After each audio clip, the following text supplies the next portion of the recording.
Černoušku a Vozenice. Bohužel jsem jich měl poměrně dost na testování, ale žádná mě nezaujala natolik, abych se s ní oženil. Takže jsem byl smutný celou Afrikou. Pokračoval jsem Marokem, Libii, Egyptem, Sudánem, Eritrii, Etiopii, Tanzánii, Keniu, Malawi, Botswana, Nigérie, Cape Town. Cape Town jsem si hodil minci, jestli doleva nebo doprava. Vyhrála Austrálie.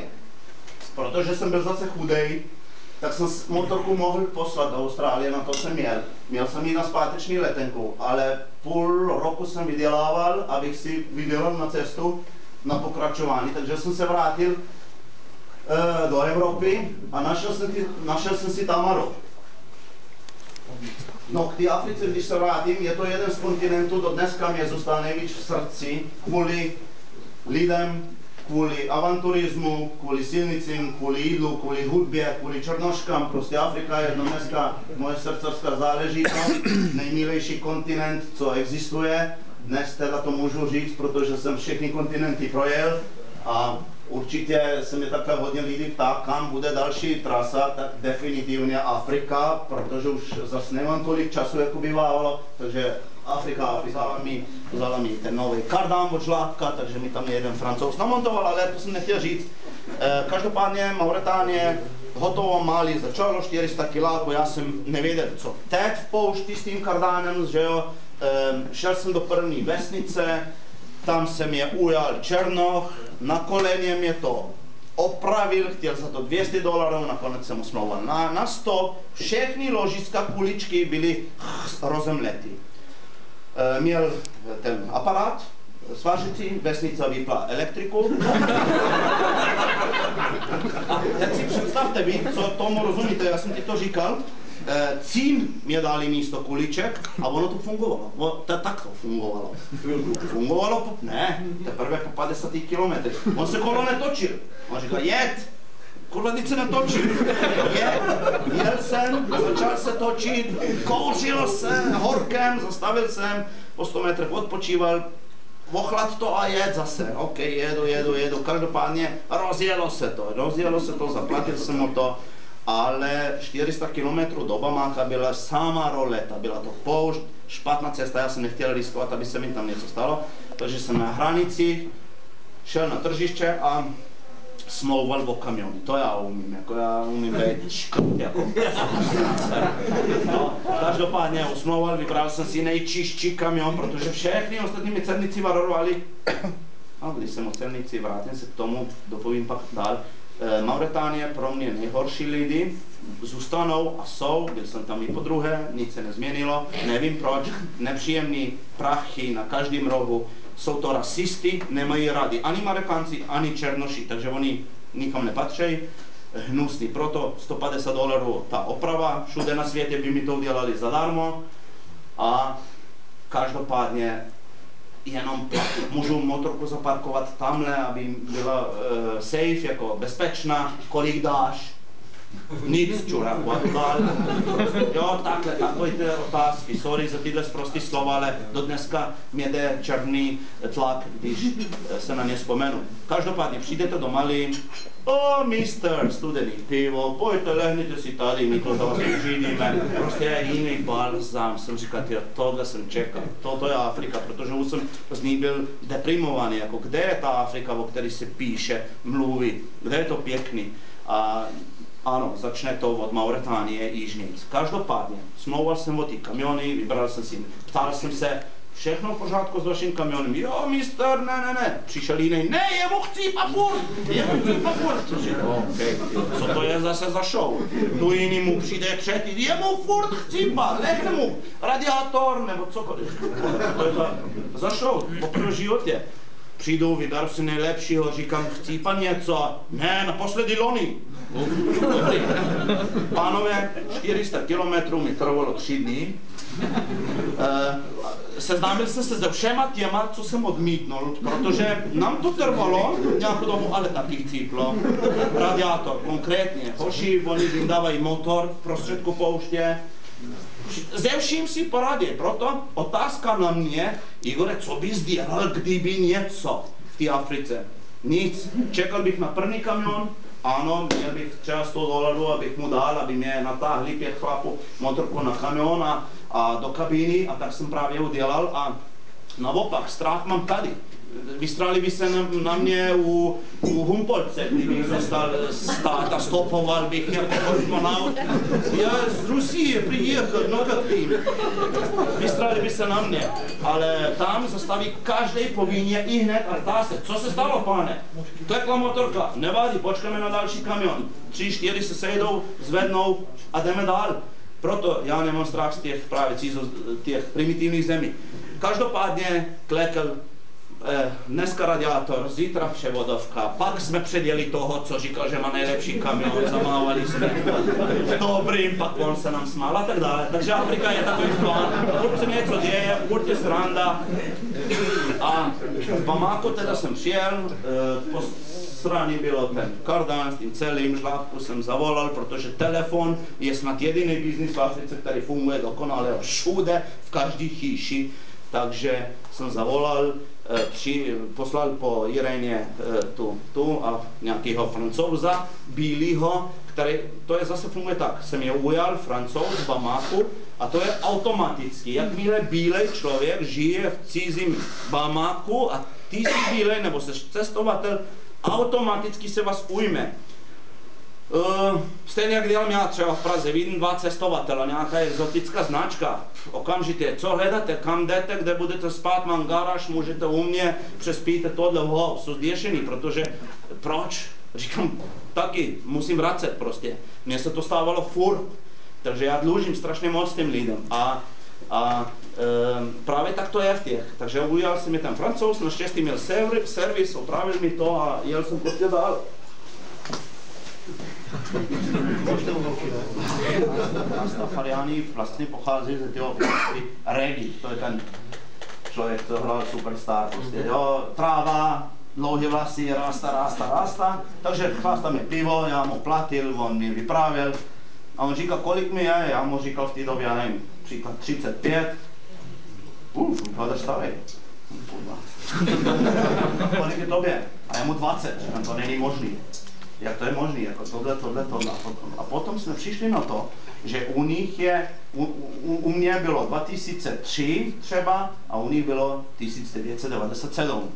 No do prdele, kde jsem byl 6. Jo, každopádně nevěděl jsem o tom, že Etiopie má o 7 let posunutý rok a ještě duben je u nás prosinec a tak dále, takže úplný zmatek. Každopádně chtěl jsem z Etiopie ven, protože zítra jsem má slavit Nový rok a já jsem s Afričanama toužil slavit Nový rok, protože to je něco fantastického. Jenže přijel jsem na hranice se uzavřela, naproti na Kenii jsem viděl rahejtle, slavilo se jako život první rok 2003 a já jsem tam měl 17. dubna rok 97. Jsem si dal 3 pivka, odešel jsem spát asi v 7 večer našeho času. To mi bylo líto, že všichni kamarádi v Evropě teprve se rozjíždějí a já jdu spát jak nějaký Takže, že jsem třeba na ně narážel, dal nohy od sebe, jakože a už to bude, ale oni potom jako uhli, protože viděli, že asi je v prdeli, no takhle jsem je drážil taky, samozřejmě jsem byl připravený každou chvíli, ale nenechal jsem se vždycky jakoby tím, že on má nákladák nebo auto, tak jakože já pojedu se svým tankem kort špatně manipulovatelným do někam do toho průsmyku. Takže Indie je fakt nebezpečná v tomhle, no ale méně než Vietnam nebo Egypt.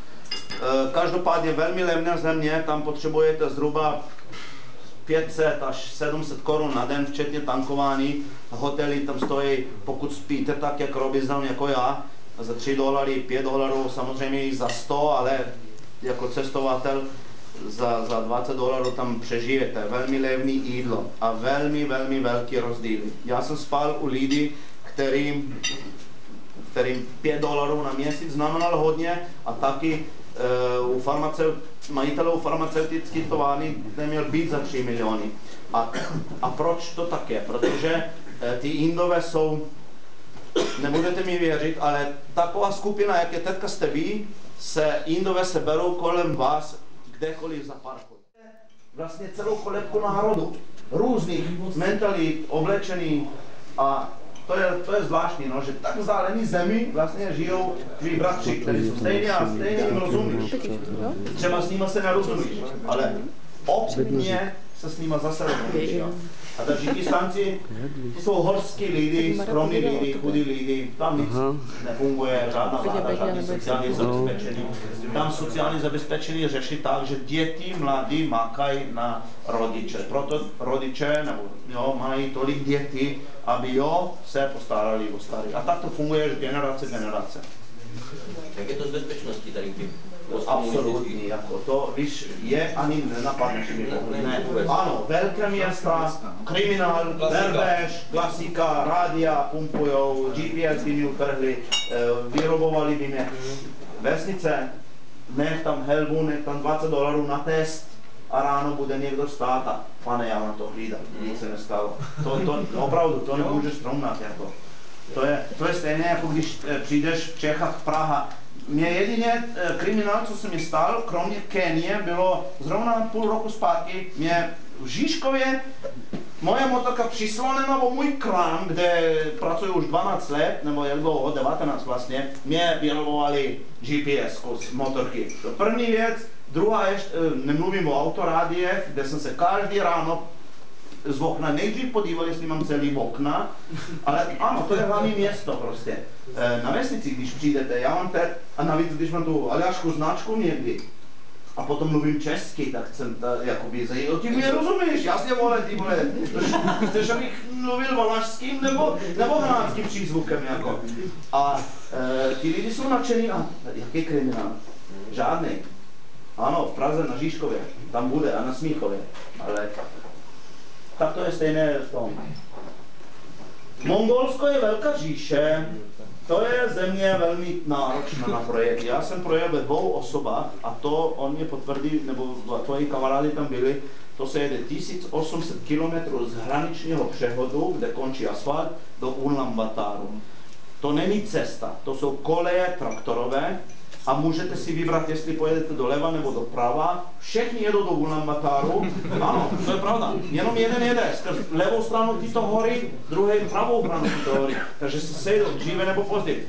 Jedete se řekama širokýma jako Vltava, tlačíte motorku, udusíte ji, upadne vám, mně se to stalo, přišli s kazíkem, okamžitě ty lidi se nějak sejdou, z těch jurt přiběhnou, startovali jsme motorku, já v té době ještě nevěděl, že když odšroubuji svíčky, já jsem blbec jako foukal do pístu, abych jakoby provzdušnil tu vodu, nevěděl jsem, že to je jedno, nebudem to řešit. Když jsem startoval, tak z toho stříkala voda, nepochopil jsem, kde se bere, roztlačovali mě na písku, no. Každopádně nastartovalo to, oslavili jsme další týden, ale od té doby mě nefungovala motorka až do Japonska, takže si pamatuju, když jsem vyndával motorku, každý den jsem musel nastartovat motorku a fungoval, ale jakmile jsem 2 dny nestartoval, mrtvý, takže v Japonsku, když ten trajekt prostě jel, tak já vím, že mě tlačili japonský úředníci a nastartovalo to nějak na 3, ne, nebo na 2, to nechytne.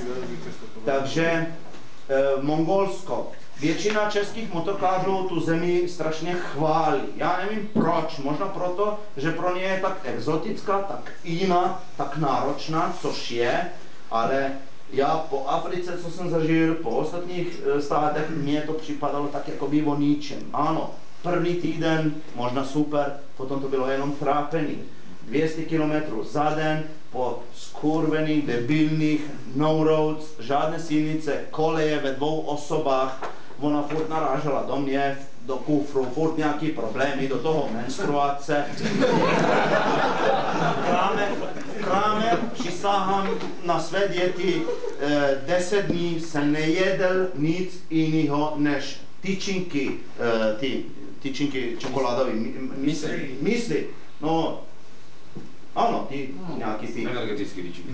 No, nic jiného nebylo. A piškoty. Žádná polívka, nic. Jo, ano. V jurtách mi nabízeli jejich domácí jídlo, ale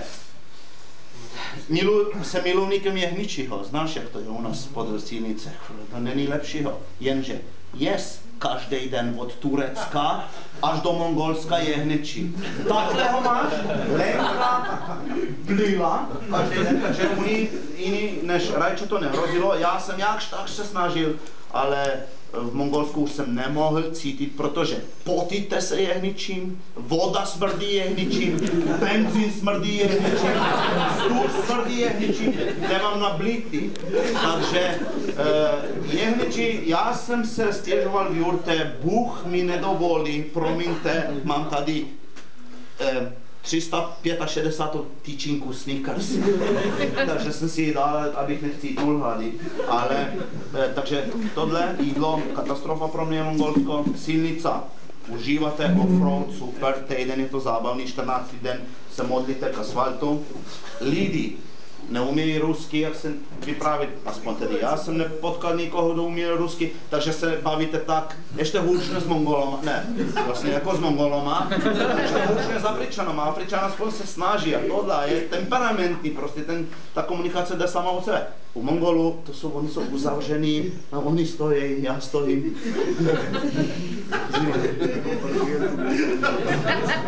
Slunce, jo.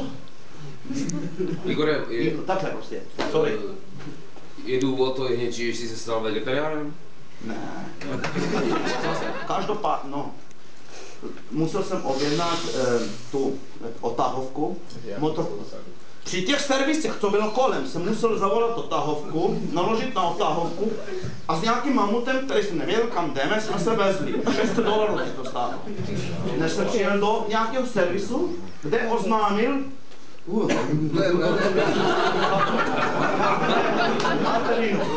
Práky stálo den, proč mě tam posílal, proč jsem tě platil sem? Rozumíš, už agresivní, český, slovinský, kurva, nic nepomohlo. Potom začal mlátit, jak v Africe, já jsem protože už v bílých rukavičkách ovšem. Přístroje takové, které jsem v životě neviděl, ani neuviděl. Samý vypárka, všechno elektronický, bílý rukavičky ta mechanik má, pozor. Mlátil tohle, udržel jsem, pomohl jsem, protože už jsem 3krát vyškolený, jak se to dělá. Ano, den z vlády jsme to vyměnil, dalších nějakých 500, udělal to velmi levně, že jo, to je hodinová práce, v Japonsku je drahý jako pes. Naše jídlo, jak jsem vyprávěl, byla tržnice, to bylo snídaní a oběd, a večer pumpa, polívka, tam to mají dokonalý, zaleješ vodou, voda je zadarmo na pumpě, takže ji nalejou. Horká, aby se ty těstoviny promačkaly. Na jídlo jsme šetřili, na pivě ne, na pumpě byly dobrý piva, takže 3 pivka každý večer, polívka, instant, naplnili jsme si břicho a spali v parku. Kultura, ano, tisíciletá megamalanská, čtu jsem z Lonely Planetu, jsem si četl, o co jde vůbec. Lidi, vyškolení, cvičení, opice, Tokio, kuřák. Vedle je automat, v prostředku města na ulici je automat, Smoking area, kuřácký centrum. Takže venku na ulici foukají do těch ventilátorů. Auto jede na ulici, zastaví, vystoupí, nevypne, dá 4 blinkery, vodne si cigaretu na smoking area, vypne ji, sedne do auta a pokračuje dál. Dobrý. Toto byl jeden figl, který jsem na mě používal. Druhý figl je, ofotil jsem si na barovní kopírce řidičák, ofotil jsem si techničák. Samozřejmě pasport neřeším, nemám, prostě ho mám na ambasádě, tak to jsem řešil taky v Rusku a všude na světě, pasport nikdy nedat z ruky, kopiu ano, originál mám na ambasádě, čekám na vízum na další stát. To vám nikdo nemůže zakázat, nikdo nic říct. Takže pasport hluboko v kapse, samozřejmě řidičák ofocenej, z 12 mám tady, takže chceš 11, no. A platy, on si ho schoval hrdě do kapsy, tak mistr, tam si jel na plnou čáru. Pravdu, kurva, neviděl jsem, bude to stát $20.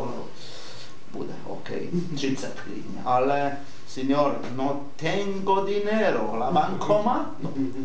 Aha, no tak jdi na bankomat a až se vrátíš, dostaneš. OK. 1 hora. Za 1 hodinu se vrátím. Proč? OK. Abych si nabral čas. Takže 1 hora, 2 hory, 3 hory. Falešný možnosti akorát učit. Na parkovišti klokany. Na 100 km jsem jich napočítal, to byl rekord 221 mrtvých, ale to je jenom v západní části, na východní je nevidíte moc přejety. A potom je stejně auto, jak tady sbírá popelnice, tak tam sbírá ty klokany. Já jsem jednoho přejel a to mě naučil, protože jsem dlouho čekal na motorku právě, než jsem ji dostal, tak jsem si zaplatil nějaký výlet. A přejeli jsme klokana, tak ten vzal, řidič měl u sebe bezbolovou pálku a zblátil ho a hodil ho tam. Wow, chudinka, proč? No víš co, děláš tak, než když ho necháš jako na pospas. No tak mě se naboural do kufru, chudinka. Takhle se klepal na silnici, odmontoval jsem montpák. Zabil držčíka na bunda a on ještě kňučel, víc se mlátil. Než jsem ho zabil. Jel dál. Kufr mi nepoškodil. Každopádně klokan se tam bere jako komár. Tyhle ty road trainy mají právě před sebou nějaké ty. A to je každodenní rituál, ráno je vidíte, jak spírají prostě tu krev. To je běžný. Říkám, jak to je, když narazíš do klokana? No jak ty do komáry.